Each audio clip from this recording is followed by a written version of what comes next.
In today's video, I'm going to teach you how to clean up noisy footage in Nuke using the reduce noise node.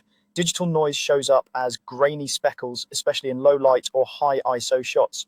Nuke's reduce noise node, called denoise in some versions, lets you clean that up while keeping important detail. Here's a clear, practical walkthrough. Start by adding the node. With your node graph active, press the tab key, type reduce noise or denoise, and confirm to drop it into your script.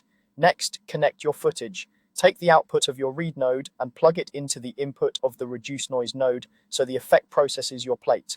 Set the channels you want the node to work on. Most of the time, RGB is the right choice because it treats the image as a whole.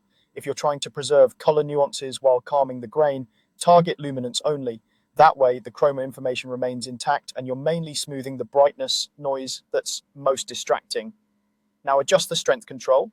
This is the main knob for how aggressively noise is removed. Increase it until the noise settles, but stop before fine textures start to look waxy.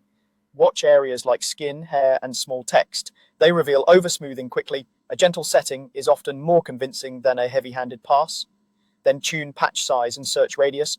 Patch size defines how much surrounding pixel information the algorithm uses to build a clean estimate. Larger patches smooth more but can soften edges.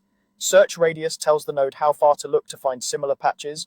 Wider searches can improve cleanup in tough shots at the cost of speed and potential blurring if pushed too far. Aim for the smallest values that achieve a clean look and adjust gradually. Preview your result in the viewer. With the reduce noise node selected, press D to toggle it on and off and compare the before and after.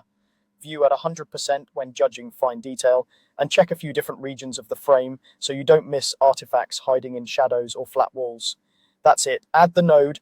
Connect your read, choose the channels, set a sensible strength, fine-tune patch size and search radius, and use the D toggle to A/B your work. With a balanced approach, you'll reduce noise while keeping your image natural and detailed. If you need a quick sanity check, zoom into a mid-tone area with texture, then pull back to the full frame to confirm the overall impression still feels crisp.